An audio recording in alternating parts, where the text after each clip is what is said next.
dal leen ak jàmm tey jii xibaar yu bëri moo fës ci yéene kaay yi Sud Quotidien moom def taxaw seetlu ci conseil des ministres bokk na ci wàllu màggal de Touba seet gi ak tamit géologie diplomatie lu bëri nag mu ngi xaar ki nga xam ne moo nekk président Diomaye loolu moo gën a fës ci yéene kaay bi Sud Quotidien orientation yu bees yi nga xam ne ci réew mi daal dina koy jël bokk na ci wàllu njàng mi gëstu waaye tamit géologie li ni mel le Quotidien national Le Soleil moo ko daal di bind le verdict de fësal ne ci conseil des ministres bi nga xam ne amoon na démb njiiti réew mi nag wax nañu bàyyi xel yu bëree bëri bokk na ci wàllu màggal ak Touba njàng mi ak tamit statut diplomatique bi nga xam ne Sénégal am na ko ginnaaw bañ ko falee nag mu jiite CEDEAO ba tey ci wàllu conseil des ministres yéeni kaay bi di source a di fësal ne démb nag am na ay coppite yu bëri yoo xam ne am na nag yenn këru liggéeyukaay yi suñu naataango bi ne enquête douanière moom am na njiit bu yees kii di avocat Ousmane Sonko di maître Babacar Ndiaye nekkatul nag ki jiite société nationale de recouvrement Ndiamila Touba nekk responsable Pastef moom nekkatul direction générale de l' agence nationale de la petite enfance et tamit de la case des tout petits Fodé Ndaw juriste moom fi mu toll nii moom moo jiite Petrogaz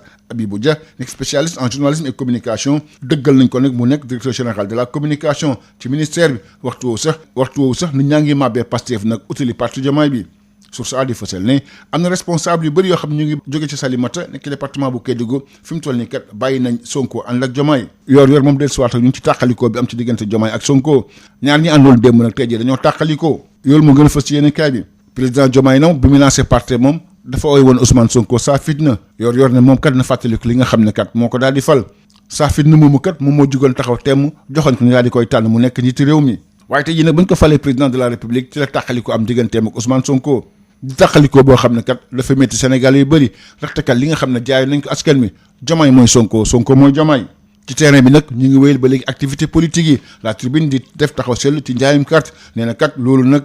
bu mu tax mukk nga foog ne nag yaa fi mën mu ngi fàttaliku nag 2012 Wade bi nga xam ne waxoon na am na 7 millions électeurs ak tamit ma carte ma caution bi nga xam ne Aïda Mbodj moo ko doon wax nee na njaayum carte ak nit ñi lay topp warul tax nga yaakaar ne kat yaa fi ëpp doole ndaxte Sénégal nag ñi fi faral di voté yëpp ñoom bokkoon ci benn parti politique loolu la tribune moo ko daal di bind ab délégation boo xam ne bokk nañ collectif des martyrs collectif des victimes ak tamit initiative zéro impunité démb nag demoon nañ seeti représentant spécial bu mbootaayu xëy di fii nga xam ne nag Afrique sowu jant ak tamit Sahel Sud Quotidien mu di fësal ne ci ndaje moomu nag ñoom waxtaan lañ ci liy xewoon fii ci biir Sénégal 2021 ba tamit 2024 ak bakkan yi ci rot waaye tamit ñi ci jàppoon ñi ci amoon ay gaañu yu bëri jébbal nañ ko nag ab benn bataaxal boobu nag bëgg nañ ko nag mu yóbbu ko fa mu gën a kawe ci mbootaayu xëy di su ko defee ñëpp daal di xam li xewoon fii ci biir Sénégal ñoom kat ñu ngi rafetlu bu baax a baax déglu gi nga xam ne nag ki fi teewal mbootaay xëy déglu na leen ko ak tamit bàyyi xel gën leen bàyyi xel SNHLM direction bi moom dafa dellu ginnaaw jëlaat na nag juróom-ñeenti agents yi nga xam ne kat da leen dàqoon loolu mu ngi am ci waxtu woo xam ne kat amul xëccoo bu mag bu amoon ci diggante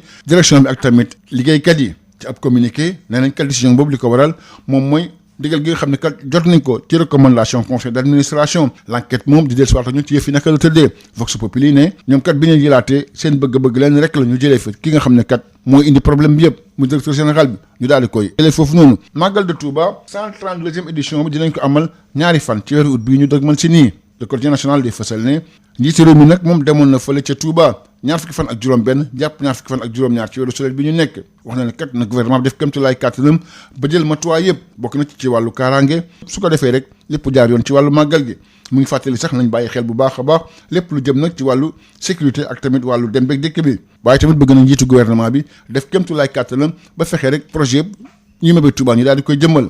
njiitu réew mi nag def mobilisation bu am solo ngir màggal Touba loolu moo gën a fës ci yéenekaay bi di grand panel ci yéenekaay bi di républicain njiitu réew mi wax na njiitu jëwriñ ñi kat bu def kéem tolluwaay kàttanam daal di nag jëmmal li nga xam ne kat moom mooy projet Touba yi ci wàllu tàggat yaram Patrice Vieira mi ñu ruumandaat na moom dafa bëgg nekk entraîneur Sénégal nag agsi na Ndakaaru démb ndax dafay ñëw vacances wala tamit dafa bëgg ñu daal di koy bàyyi xel laaj boobu Sud Quotidien moo ko daal di samp ci leer ba leer mooy mu ngi ñëw ci Sénégal ci waxtu woo xam ne kat mbirum Pape Thiaw ba léegi ba mooy ay di njàmbat Quotidien sportif record di fësal ne dafa mel ni kat dafa nekk patal bu tàng jër ci loxoy fédération bi jox kàddu ki nga xam ne moom moo nekk Cheikh Sadibou Seye nee na nag mënul am contrat boo xam ne nag nguur gi moom nanguwu ko le Quotidien Dakar waa di fësal ne ginnaaw bi nga xam ne fédération moom bëgg na nag ñu tekki ndomba tànk kii di Pape Thiaw nguur gi nee na moom ñoom duñ ko fay na ko waa fédération bi daal di fay le point acte moom del si waat ci li nga xam ne kat moom mooy contrat Pape Thiaw soo le Quotidien ne li leer ba leer mooy Pape Thiaw ba léegi rek moom mooy entraîneur Sénégal mbirum Pape Thiaw kat nekk na loo xam ne moo lëmbee footballu Sénégal loolu moo gën a fës ci yéenekaay bi di Les Échos ci contrat fantôme bi nga xam ne am na ko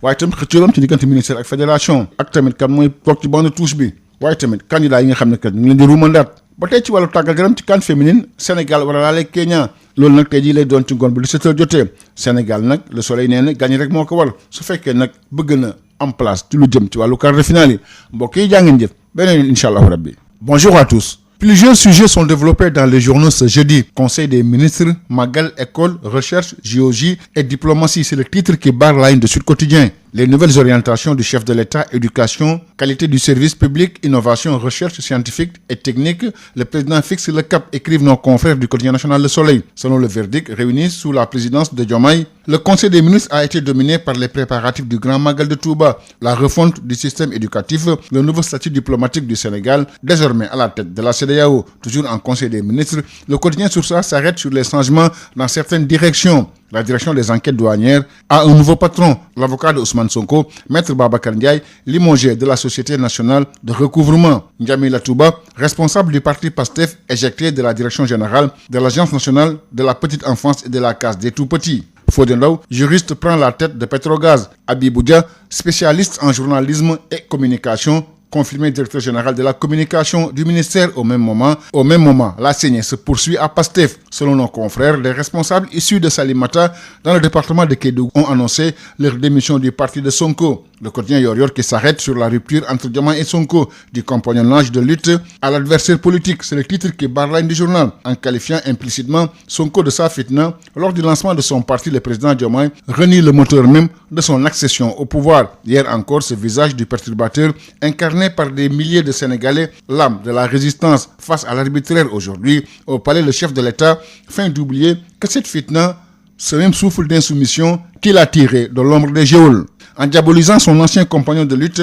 il scelle une rupture brutale avec l'engagement des premières heures et confirme le virage autoritaire de son régime. Sur le terrain, les activités politiques se poursuivent. La Tribune qui s'arrête sur la vente des cartes. Attention aux chiffres et aux foules. C'est le titre qui barre la ligne du journal. Selon mon confrère, en 2012, Wade avait perdu malgré les 3 millions de cartes caution de Aïda Mbodj. Les chiffres de la vente des cartes de membres ne sont pas un indicateur infaillible. Le niveau d'adhésion à un parti politique. Au Sénégal, la grande majorité de ceux qui élisent ne sont membres d'aucun parti. Une délégation conjointe composée du collectif des martyrs, du collectif des victimes et de l'initiative Zéro Impunité a été reçue par le représentant spécial du secrétaire général des Nations Unies pour l'Afrique de l'Ouest et le Sahel. Selon Sud Quotidien, au cours de leur entretien, les représentants lui ont présenté le bilan qualifié de période de répression politique que le Sénégal a traversée entre mars 2021 et février 2024. Cette période a entraîné de nombreuses pertes en vie humaine, des milliers de blessés et des détenus politiques.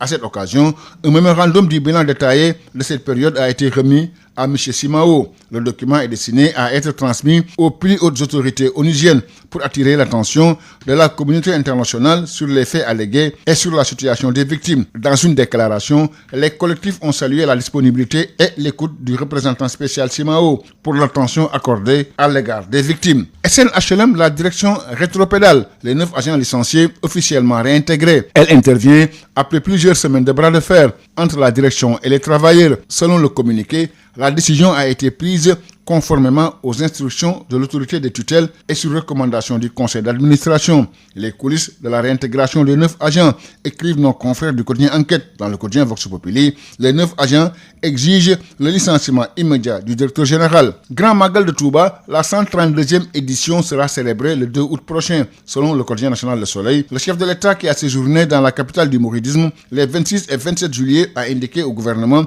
l'impératif de prendre toutes les dispositions logistiques et sécuritaires requises pour un bon déroulement du Magal. Il a rappelé à ce que attention particulière soit accordée à la sécurité et à la circulation routière. Il a demandé au chef du gouvernement de veiller au suivi permanent des projets relatifs au développement durable de Touba Mbacké. L'appel du chef de l'État à la mobilisation totale pour un bon déroulement du Magal, écrivent nos confrères du quotidien Grand Panel. Dans le quotidien républicain, le président de la République demande un suivi permanent des programmes et projets relatifs au développement durable de Touba Mbacké. En sport, annoncé candidat au poste de sélectionneur des Lions du Sénégal, le franco-sénégalais Patrick Vieira est à Dakar depuis hier, entre vacances et opération de charme, écrivent nos confrères de Sud Quotidien. Il arrive au Sénégal au moment où le limogeage de Pape Thiaw fait débat. Une patate chaude pour la fédération. C'est le titre qui barre la ligne du quotidien sportif Record. Le juriste Cheikh Sadibou Sey précise que pas de contrat sans l'approbation du ministère. Rupture avec Pape Thiaw, le ministère refuse d'éponger la note, écrivent nos confrères du quotidien Le Dakarois. Les dessous du contrat de Pape Thiaw jamais approuvé par l'État, selon le point actu. Pape Thiaw, toujours entraîneur du Sénégal, ajoute sur le quotidien le scandale qui paralyse le football sénégalais. C'est le titre qui barre la ligne du quotidien Les Échos. Le feuilleton Pape Thiaw, la saga du contrat fantôme, Fédération sénégalaise de football contre le ministère des Sports. La guerre froide du football sénégalais, qui sur le banc, la valse des rumeurs et futurs candidats, ajoute mon confrère. Toujours en sport, CAN féminine, Sénégal, Kenya et les Lions n'ont plus droit à l'erreur. Selon le quotidien national Le Soleil, battu 2-0 par l'Algérie, le Sénégal affronte le Kenya cet après-midi à 17h. Les Lions du Sénégal n'ont plus droit à l'erreur si elles veulent se relancer dans la course au quart de finale. Merci, c'était toi, vos journaux et bonne lecture à tous.